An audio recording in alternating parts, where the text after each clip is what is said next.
Tonight at 10, Russia is dealt a series of new Western sanctions as the crisis in Ukraine escalates. NATO reports that Russian troops are heading for eastern Ukraine as the US becomes the latest to announce economic and financial sanctions against Moscow. Who in the Lord's name does Putin think gives him the right to declare new so-called countries on territory that belong to his neighbors? We'll be reporting from the front line, where Ukrainian forces are preparing for an invasion that looks increasingly likely.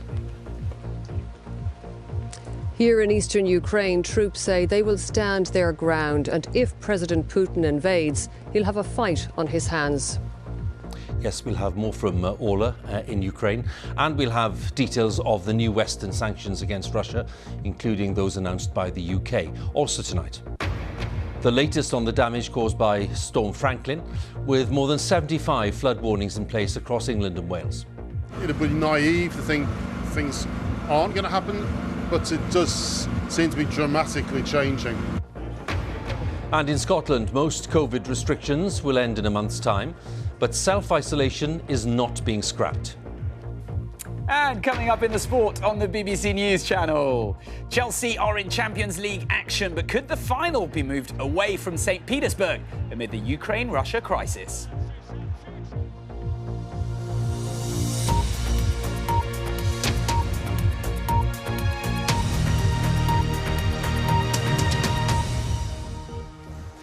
Good evening. Russia has been dealt a wave of new economic and financial sanctions as the West tries to head off a military invasion of Ukraine.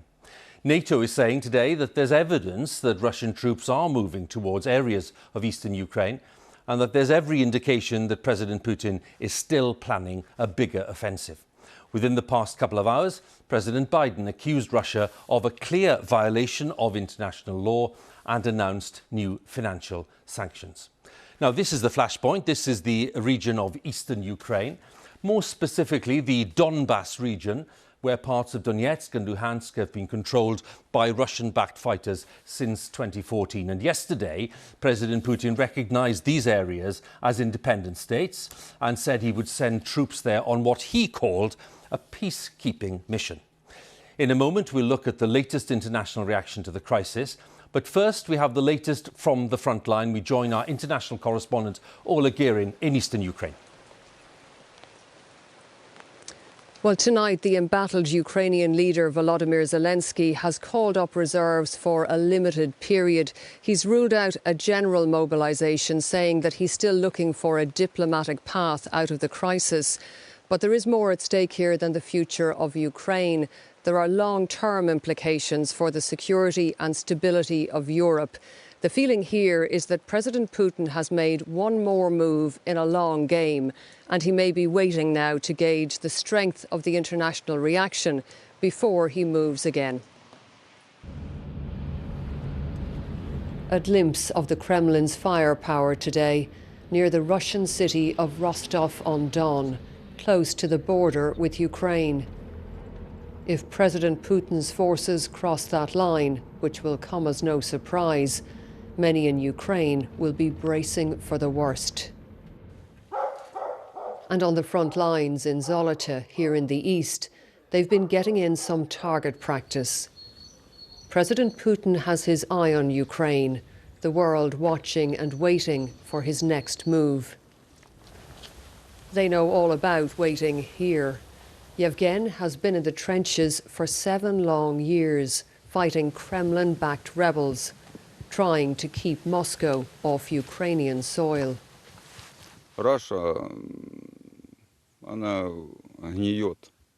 Russia is rotten, he tells me, and Ukraine must blossom. That's why I'm here. I want my wife and my daughter to live in peace and quiet. Well, we've just started hearing some shelling in the last few minutes. The troops here say they have been fighting a long war against Russian-backed separatists. They know that President Putin may now send more forces. And the question is, if his troops arrive, how far will they go? How much of Ukraine will he try to take? Troops here tell me Russian forces are already in the separatist areas and have been for years. Now that President Putin has officially recognised the breakaway enclaves, he can openly send in more. Now we can hear the shelling continue. It's artillery. We are already prepared. Everybody knows what to do in any situation. You just have to follow your orders. For you here on the ground, does anything change now? Absolutely no changes, except more motivation to do what we do on a professional level. We are standing here just for this. And some have paid with their lives. In Kyiv today, the state funeral for a fallen soldier. Captain Anton Sidorov, a father of 3 daughters, was killed by shelling on Saturday. He had been fighting the separatists since war broke out in the east in 2014. On the other side of the front lines last night, small-scale celebrations in the separatist enclave of Donetsk, which Moscow has declared to be an independent state. The reverberations may be felt for years. Well, in the past 24 hours, President Putin has redrawn the map of Ukraine. And in recent years, he has been handing out passports to civilians living in the separatist areas, as many as 700,000. Now, as far back as 2014, he annexed the Crimean Peninsula. Now it seems clear he wants more territory. He's claiming that civilians in the separatist enclaves need protection from Ukraine. Ukraine denies it has any plans to attack. But it seems clear that the playbook for an invasion has been written, and written long ago. The only question now is how quickly it may all play out. Ola, many thanks again. Ola Gerin, our correspondent there in eastern Ukraine. Now, we mentioned the wave of sanctions announced by Western leaders during the day. As we noted, in the past few hours, President Biden announced US sanctions against 2 large Russian banks while limiting access to parts of the international financial system. Germany has suspended the major gas pipeline project, which would have doubled the flow of Russian gas into Germany. And Boris Johnson said that UK sanctions would be imposed on 5 Russian banks and on 3 Russian individuals. Our political editor, Laura Kuensberg, has more details. Darkness gave no cover for Russia's brazen move. These images said to show military vehicles rolling on the outskirts of Donetsk last night after Putin's orders. The West has condemned the Russian leader, but how will it answer back? It won't be with its own boots on the ground. Will sanctions be enough to stop Putin, Prime Minister? The Prime Minister's plans to squeeze the Kremlin in the pocket so much it hurts. The deployment of these forces in sovereign Ukrainian territory amounts to a renewed invasion of that country. It's precisely because the stakes are so high that Putin's venture in Ukraine must fail. Must ultimately fail and must be seen to fail. As a start, there'll be what the Prime Minister claimed was a barrage of economic sanctions. The assets will be frozen and travel banned for 3 wealthy individuals with ties to Putin's Kremlin. 5 Russian banks will have their assets frozen too, and similar sanctions against some members of the Russian parliament. EU ministers huddled together, also agreed to target Russian politicians and banks. That stance mirrored in the last couple of hours by the American president, with again moves against finance and individuals, the beginnings of punishment for Russia. Who in the Lord's name does Putin think gives him the right to declare new so-called countries on territory that belong to his neighbors? This is a flagrant violation of international law, and it demands a firm response from the international community. Western unity, perhaps? Strong enough action? A different question. But there was some dramatic move. Look at this, billions of pounds worth of pipeline built under the Baltic Sea to export gas from Russia to Europe. Nord Stream 2, its name, controversial always, but canned for now by the German leader. If money talks, cancelling this deal was a big shout. Keine Zertifizierung der Pipeline erfolgen kann. No certification of the pipeline can take place now, the German Chancellor said.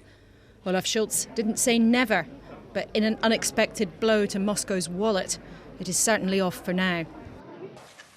But how confident is the West that all this will halt further action? The chief of the Western allies, NATO, on higher and higher alert. We have over 100 jets at high alert, and there are more than 120 allied ships at the sea from the high north to the Mediterranean. We will continue to do whatever is necessary to shield the alliance from aggression. But whether it's Boris Johnson's pleas or those of other Western leaders, Vladimir Putin has ignored weeks of louder and louder calls for halt. A volatile leader whose next moves are just impossible to predict.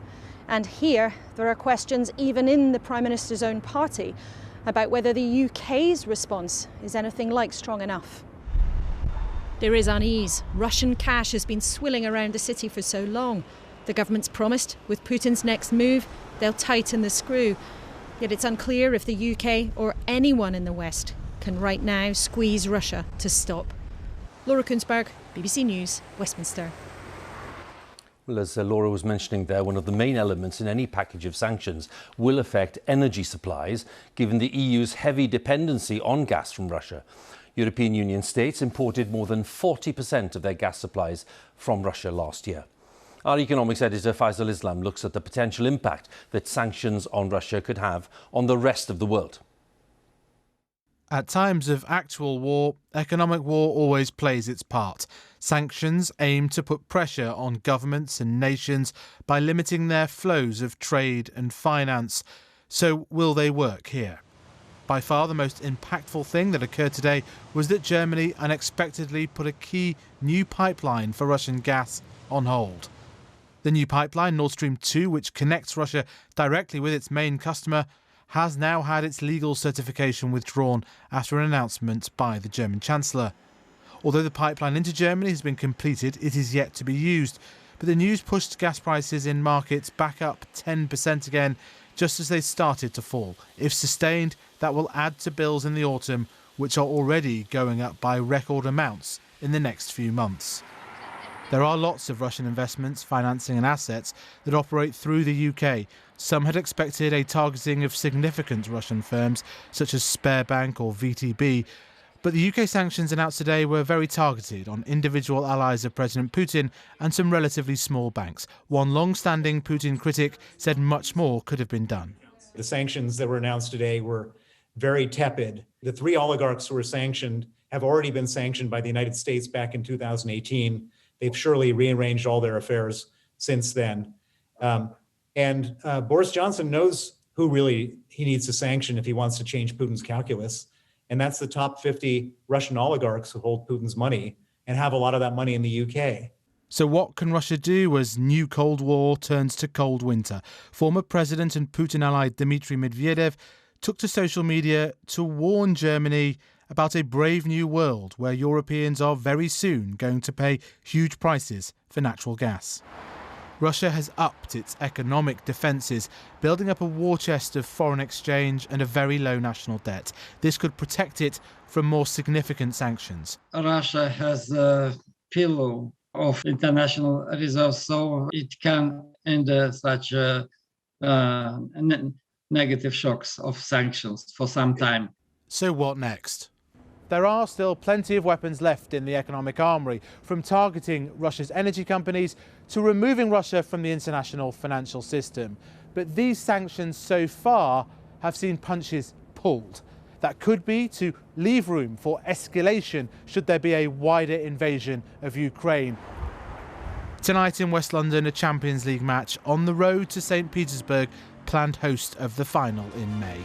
The government said today it would lobby to shift the showpiece occasion away from Russia's second city. Faisal Islam, BBC News. Well, in Paris this evening, there's been a special meeting of European Union foreign ministers to discuss the potential next steps. That follows, of course, the announcement earlier this evening by President Biden. So in a moment, we'll be in Washington with our North America editor, Sarah Smith. But first, let's join our Europe editor, Katya Adler, who's in Paris. Katya, are we detecting signs of really concrete unity among these ministers or not? It's a good question, Huw, but I think amongst all Western allies, there is a belief that Vladimir Putin likes to divide and rule amongst his opponents. So it was important for the EU today to have a real show of unity around this initial sanctions package. And they pulled it off here in Paris with that meeting of EU foreign ministers.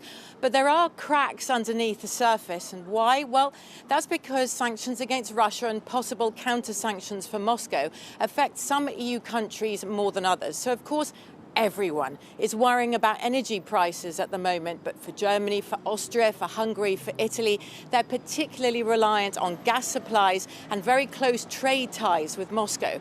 And I can tell you another sign of a division, and that's between France, Germany, who've concentrated very much on the diplomatic track, and more hawkish countries like Poland and the Baltics that neighbour Russia. And they believe what Vladimir Putin really wants here is to change the balance of power in Europe away from the West. If you listen to the Polish Prime Minister this week, he said, look, today it's Ukraine, tomorrow it could be the Baltic states, the day after Finland or Poland that Mr. Putin had his eyes on. For months, he's been calling on fellow EU allies and all the West to wake up.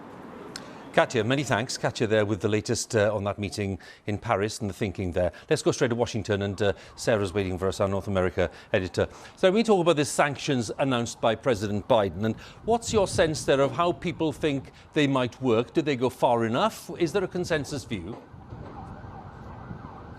There's not quite a consensus. President Biden has already been criticised by his Republican opponents for making the US look weak on the world stage, and they're calling for a sanctions regime from hell, as one put it. But what's happened here instead is that President Biden, using strong words but not the most harsh economic sanctions, is deliberately holding back. He says this is just the first round of sanctions.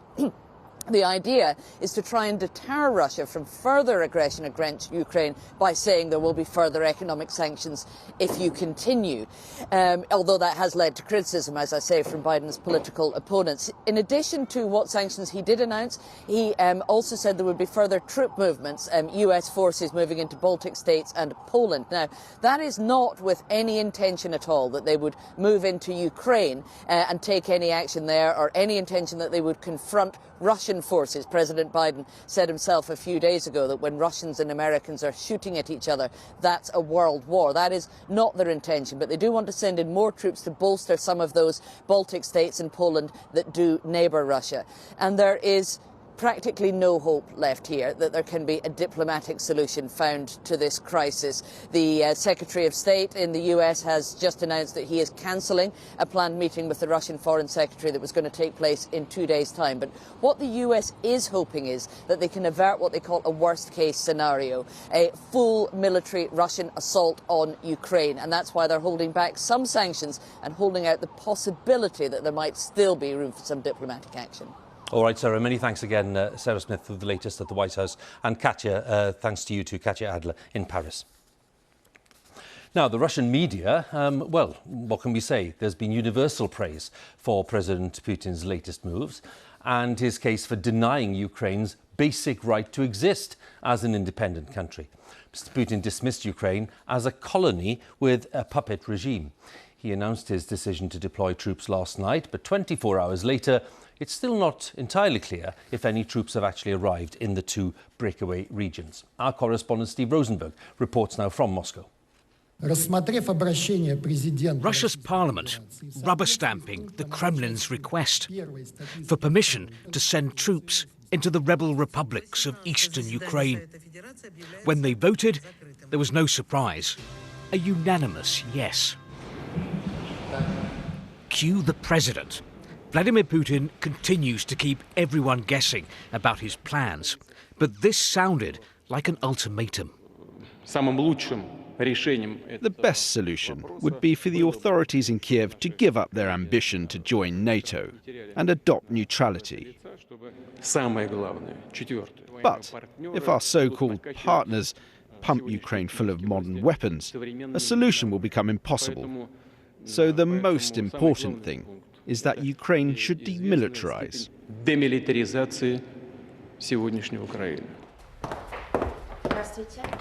Down at the Russian Foreign Ministry, we detected little desire for compromise and much irritation at the latest round of Western sanctions imposed on Moscow. These sanctions are illegal. We understood long ago that this is the only tool the West has to use against us, to contain us. But does Russia not care that its international reputation in the West is getting lower and lower, and your country is seen increasingly as an aggressor? It's you. You are inventing this reputation. Because of your actions, no? You are inventing this reputation for us, but the West's reputation is covered in blood. A shining example of how differently Moscow views the world. The Russian authorities brush aside Western criticism. They claim not to care about sanctions. But this country is facing growing international isolation over the Ukraine crisis. For now, that is a consequence Moscow seems willing to accept. And the Russian people? Geopolitical tension is fueling fear of conflict. We should be worried that all of this could spin out of control, Pavel says. It's very serious. Of course I'm nervous, says Alla. We have sons, husbands. I don't want there to be war. Russians are hoping that those leaders who take the decisions will take the right ones. Steve Rosenberg, BBC News, Moscow. And just a quick reminder for the background on this story, all of it, you can visit the BBC News website, bbc.co.uk/news, and all the latest developments are there for you. And just peering at the clock, it's worth noting maybe it's 22 minutes past the 22nd hour on the 22nd day of February. That's 02, of course, 2022. Fancy that. And it takes us to the stories for the rest of the day. More than 65 flood warnings remain in place across England and Wales after another storm, Storm Franklin, hit parts of the UK yesterday. People were rescued after the River Severn burst its banks and homes had to be evacuated. A severe flood warning is in place in Ironbridge in Shropshire, parts of Shrewsbury town centre underwater, and a major incident has been declared in Bewdley in Worcestershire. Our correspondent Joe Black has the latest. As the river levels continue to rise, for many it's an anxious game of watch and wait. But we're having to pump the water out of the cellar to stop it coming up into the house. In the Georgian town of Bewdley, David Hegarty lives around 40 feet from the river, but today he's pumping it out from his cellar. And that's his furniture suspended in mid-air by rope in an attempt to try and keep it dry. This is the third time in 3 years. Prior to that, never. It'd be naive to think things aren't going to happen, but it does seem to be dramatically changing. More than 100 properties here in Bewdley and further up the river in Ironbridge could be at risk of flooding. An evacuation programme is in place with many people now staying in hotels. And although some flood barriers are doing their job, there are concerns these temporary structures could be overtopped.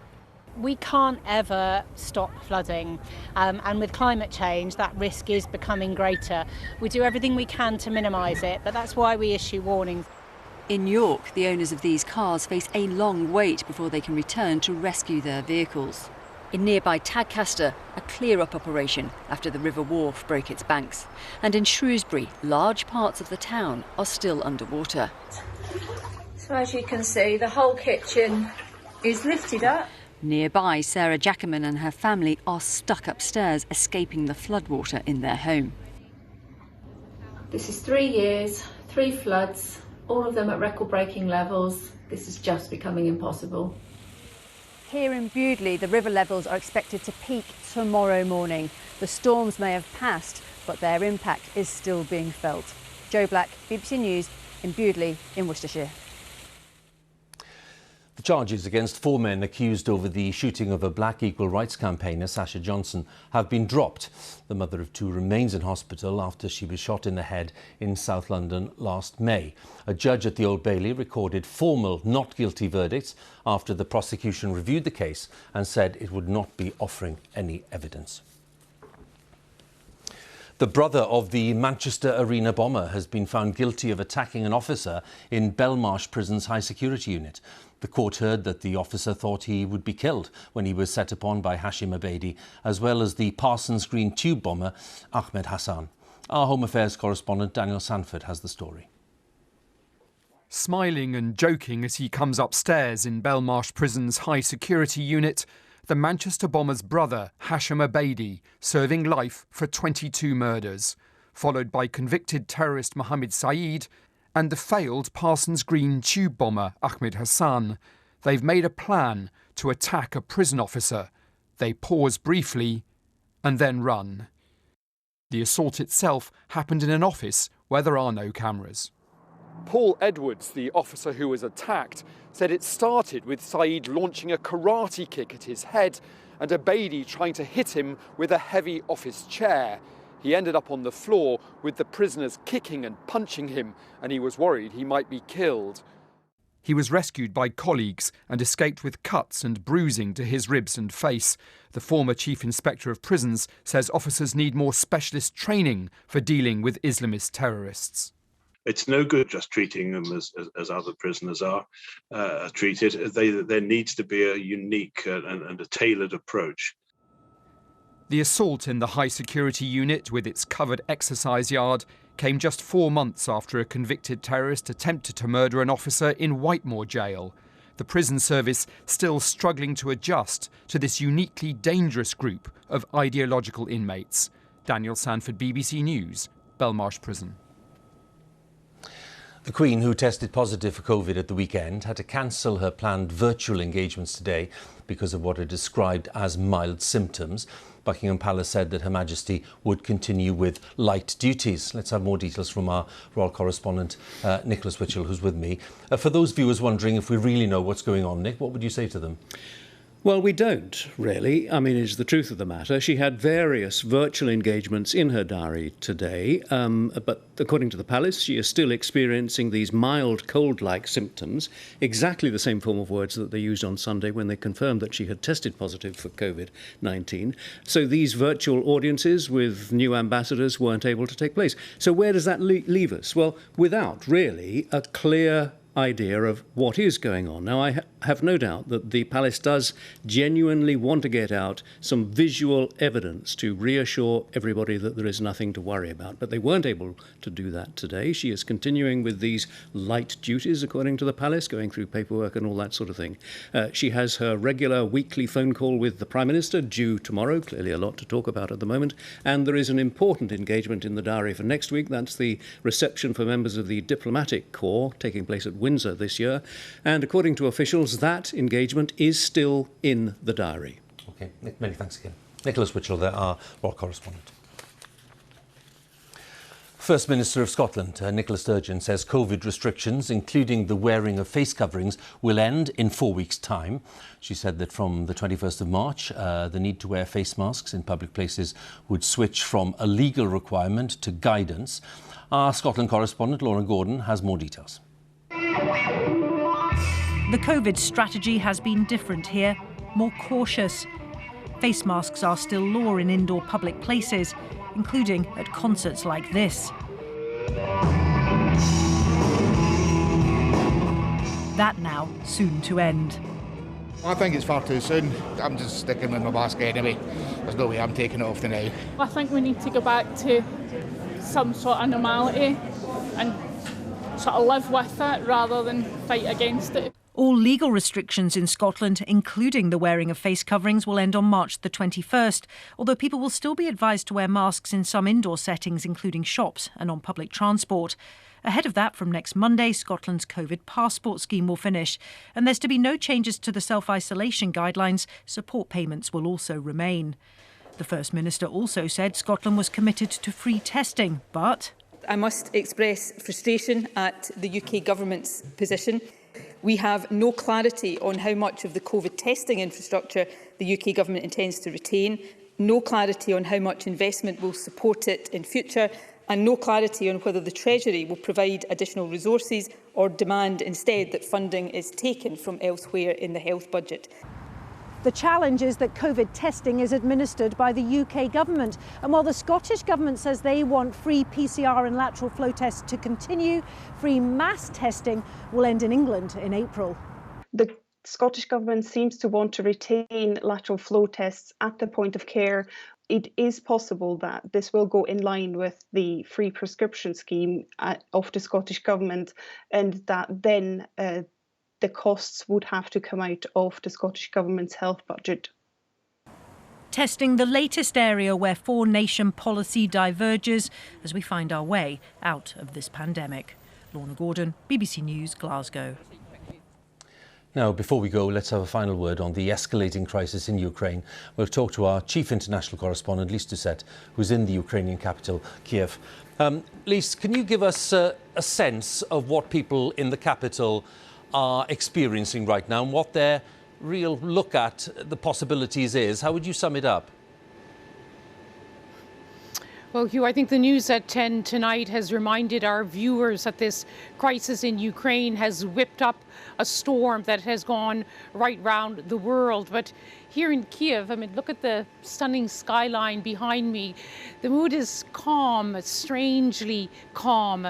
But last night, around this time, when President Putin had just given his speech in which he basically said that Ukraine was a fake country and shouldn't exist, I heard Ukrainian friends, Ukrainian politicians using the word terrified for the first time, terrified of what could lie ahead.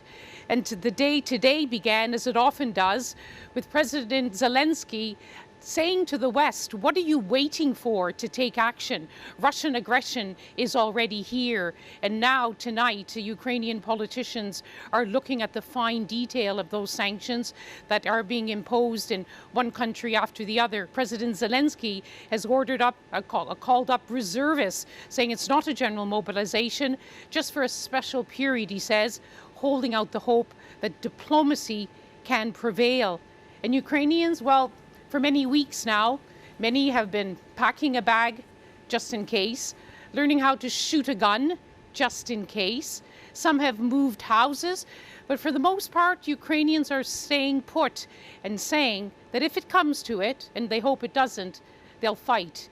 Because perhaps their neighbor, President Putin, describing their country as a fake country, has reminded Ukrainians just how Ukrainian they are.